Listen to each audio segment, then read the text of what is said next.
Ассалаумағалейкум, мен есімім Нұрқаділ, халық емімен айналысамын. Әртүрлі емдік шөптерден қайнатпа дәрілер жасаумен айналысамын.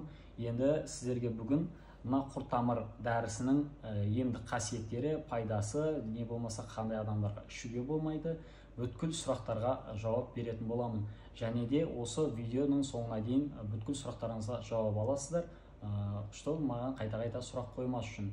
Енді бұның пайдасына келетін болсақ, құрт-тамыр дәрісінің бұның көптеген пайдасы бар. 7 ірі безге, жаңағы органдардан жүрек, жаңағы зоб, бауыр, бүйрек, және ұйқы безі, асқазан асты безі, осыларды емдеуге арналған. Және де ең главный, бұда өт толған, өт қисайғанды емдеуге болады осы құрт-тамыр қайнатпа дәрісі арқылы. Ең алдымен бұның қандай құрамы бар екенін айтайын. Бұда ең главный құрт-тамыр, ең көп қосылатыны, себебі негізгі өнім соның атымен аталды. Құрт-тамыр кардицепс дейді, білсеңіздер, бірінші жылы құрт болып кіріп, екінші жылы өсімдік болып шығатын жаңағы табиғи күші өте мықты жаңағыдай өсімдік. Бұл құрт-тамырды 3500 метр биіктікте ғана өседі, содан жоғары қарай сол жақтан теріліп әкелінеді. Одан кейін адам тамыр, жеңшен деген, оны білсеңіздер, жаңағы иммунитетті көтереді, одан бөлек жасушаларды жаңартып, күшейткіш қасиетке ие. Одан кейін алтын тамыр бар. Алтын тамырдың да емдік қасиеттері өте көп. Одан кейін біз бауырды емдейді дедік қой. Бауырды емдеу үшін де біз бұның арасына 5 мерте қосамыз, салаубас дейді. 1000 жапырақ қосамыз, және де киік отын аз мөлшерде қосамыз. Әрқайсының өзінің қызметтері бар, алдағы уақытта тоқталамын. Енді мынау құрт-тамырдың ең бірінші емдейтін жері бұл қалқанша без. Себебі құрт-тамыр өте йодқа бай. Жаңағы зобты емдеу үшін осы құрт-тамырды ішіп отырса жеткілікті. Екінші, бұл жүректі емдейді. Жүректі көбінесе стенд қойғандар бар, басқасы бар, болмаса жүректері тарсылдап, негізі 60-70 емес, қалыпты деңгейде емес, 110-120-ға дейін соғатындар бар. Как раз сіздерден алдын ішкен адамдар маған уже отзывтарын беріп бастады. Жаңағыдай осы құрт-тамырды ішу арқылы 10 күнде уже результат берді дейді. Негізі 10 күнде результат беруін береді, бірақ тоқтат қоймау керек, мен жазылдым екен деп. Себебі аурудың қалдықтары болады, чтобы ертеңгі күні қайтадан қайталанбас үшін мынаны соңына дейін ішіп қою керек. Мен мынаны қазір мына жерге шығара саламын, осы отзывты, жаңағыдай осы құрт-тамырды ішу арқылы жүрегін емдеген кісінің. Және де енді бұны шамамен 18 күндей ішеді үлкен қасықпен. Бұл үлкендерге арналған норма. Бұны жалпы 7 жастан 65 жасқа дейін қолдануға рұқсат. Енді үлкен қасық барлығының ауруына бірде кете бергенмен, бір 16 жасқа дейінгілер және де бір үлкен жастағылардың көбінесе жүрегінде стенді бар, болмаса ауру асқынған аурулар болатын болса, оларға үлкен емес, кішкентай чайный ложкамен ішу керек. Енді мен бұны ішуді айтайын. Бұны холодильникке біріншіден сақтайсыздар, ала сала. Холодильникте сақтағаннан кейін бұны 3 мезгіл тамақтан алдын, жарты сағат алдын, азанда, әбетте, кешке ішу керек болады. Енді бұны ішер кезде жаңа қақпағы жабық тұрған күйінде азырақ қозғап алыңыздар, болмаса қасықпен дегенде, себебі бұның маңызының көбісі кейде түбіне түсіп кетіп жатады. Осылай араластырып аласыздар да, холодильниктен салған күйінде алдыңыздар ғой. Міне. Мына мен қазір жылы болып тұр, сондықтан бірден жұттым. Ал сіздерде холодильникте салқын болып тұратын болғандықтан ауызда бір 5-10 секунд ұстап барып ішіңіздер. Осылай бір қасықтан 3 мезгіл ішесіздер.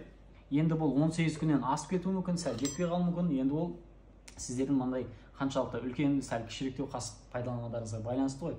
Соған. Енді бұның тағында емдік қасиеттері мынау өт толған. Менің өзім бұны сіздердің алдын ішіп қойғанмын, себебі менде өт толған болатын. Врачтарға барсаңыздар 4 маманнан уже консультация өтуге керексіздер, эндокринолог болсын, басқасы болсын. Одан бөлек олар сіздерге анализдер тапсырғызады, одан кейін барып ем қабылдау жолын. И то ұзақ болады, енді ол өт толғанды емдеуге болады басқа жолдармен деше. Бұл соны емдейді. Енді екінші, олардан артықшылығымыз біздікі олардан арзан тұратындығында, және олардан ерте емделетіндігінде бір 18-20 күн ішінде. Және өт қисаю деген болады. Өт қисаюды қай жерге барсаңыздар да ешкім бұны емдемейді. Сразу айтайын, өт қисаю дегенде емдеген врач жоқ. Ал бұл осы құрт-тамыр өнімі арқылы өт қисайғанды емдеуге болады. Бірден бір жаңағыдай өнім, бірден бір өсімдік жаңа құрт-тамыр арқылы өт қисайғанды емдеуге болады. Енді мен оны қалай білесіздер айтайын. Жазда өзі барлығының аппетиті болмайды. Тамаққа деген көбінесе су ішеді, даже горилаш жүр, басқа жүр ғой.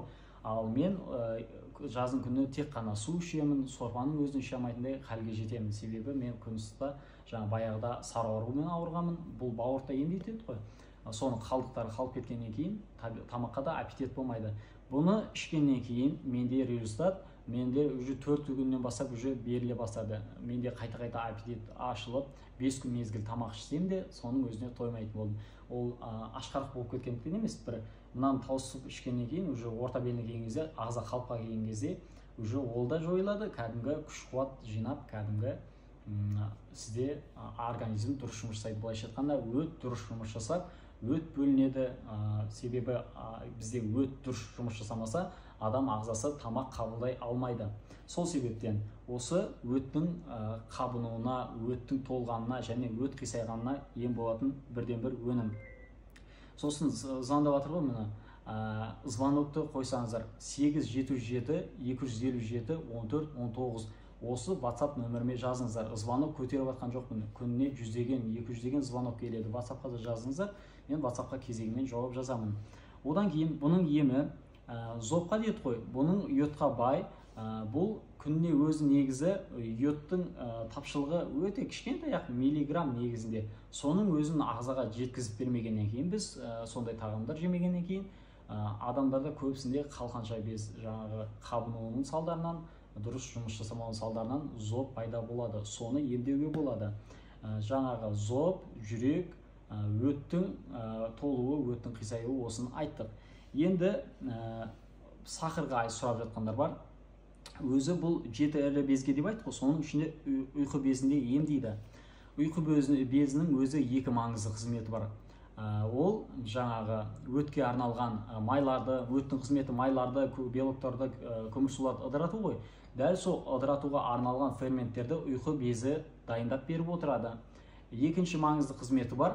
Оның жаңағы өзінде 3 жасуша бар ғой, альфа, бета, дельта деген. Соның бета жасушасы инсулин гормонын өндіретін жаңағы орган.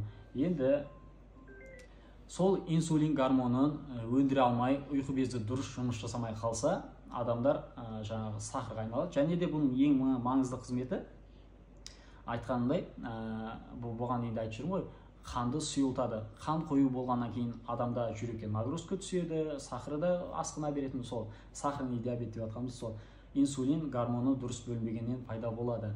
Енді мынау құрт-тамырды егер сіздерде сахарный диабет начинающий болса, бір ішкеннен негізі көп жағдайда қойып кетеді, егер инсулин қабылдамай жүрген болсаңыздар.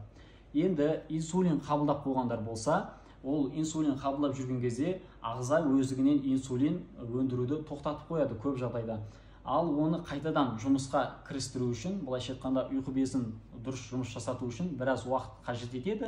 Себебі инсулин қабылдап жүргендер жаңағы стадиялар жоғары, жаңағы ол сіздерде мольмен есептелінеді. Жаңағы негізі 7-ден көбінесе аспау керек, көбінесе жаңағыда асқан жағдайда 12, 15, 20, 23-ке дейін асып кеткендер маған жазып жатқандар бар. Олар енді біреуден ішіп көреді, пайдасын көргеннен кейін жалғастыру керек, чтобы жазылу үшін. Бұның құрт-тамырдың бір қасиеті, бұл тек қана сахарды түсіріп қоймай емдейді. Жаңағы айтқанымдай, ұйқы безін дұрыс жұмыс жасады және өздігінен ағза инсулин гормонын бөліп шығаратындай деңгейге жеткізеді. Енді одан кейінгі қызметі бүйректі емдейді. Бұл бүйректі қалай емдейді? Өзі бүйректің қызметі жаңағы қалдықтарды шығарып отыру. Вена, жаңағы артерия қан тамыры арқылы жаңағы бүйрекке келеді. Жаңағы қандар қандағы артық қалдықтың бәрін шығарып тастайды. Зәр жолдары арқылы қуыққа барады және ары қарай, артқа қарай, кері қарай вена қан тамыры арқылы таза қан жүреді. Бүйректің, екі бүйректің қызметі сол қанды тазартып отыру, және ол қалдықтар зәр деп аталады, зәр арқылы былай шығып кетеді. Енді бұл бүйректі дұрыс жұмыс жасамаса, білесіздер, көбінесе екі бүйрек отказ береді, суықтайды, болмаса солып қалады дегендей. Сол нәрсені болдырмас үшін осы құрт-тамырды ішсеңіздер өте жақсы көмектеседі. Енді давлениені емдейді деп айтып жатырмыз. Бұл давлениені, қан қысымы қазақша, көбінесе адамдарда не жоғары болады, рабочий режим деген күн өзінде 130-140 деп жүреді ме? Онда емес, даже 160-ға, 180-200 деп жатқандар бар. Одан кейін давление низкийлер болады. Осыны тұрақтандырады, нормаға келтіреді, осы құрт-тамырды ішу арқылы. Одан кейін жүрекке нагрузка түсетін кездер болады. Себебі қан қоюланған сайын, қан дұрыс айналмаған сайын, жүрек жаңағы өзі сатып алып қанды, және бір рет соғатын жерде 2 рет, 3 рет артығымен соғуға тура келеді. Себебі қан қою болғандықтан. Дәл соны реттеу үшін осы құрт-тамыр ішіледі. Енді бұны кімдерге ішуге болмайды дегенді айттық, екі қабаттарға және 7 жастан төмен 65-тен үлкендерге ішуге берілмейді.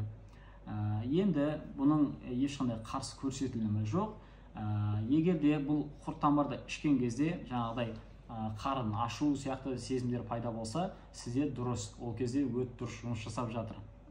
Енді мынау құрт-тамырды ішкен кезде, егер бұған дейін болмаған, сонда да Құдай сақтасын, кейбіреулеріңізде белгілі басқаша бір сезімдер пайда болып жатса, ағзада өзгеріс болып жатса, мені хабардар етіп отырыңыздар. Мен айтып отырамын. Басқа да сұрақтарыңыз болса, осыдан бөлек нені емдейді, басқа мына ауруды емдей ма деген сияқты, ол кезде мен жекелеріңізге жауап беремін. Бауырды сұрап жатқандар бар. Бауырда панкреатит деген ауру болады, бауырдың майлануы, дәл соғанда ем болатын өнім. Былайша айтқанда универсалды өте мықты өнім. Бағасы 28 мың теңге.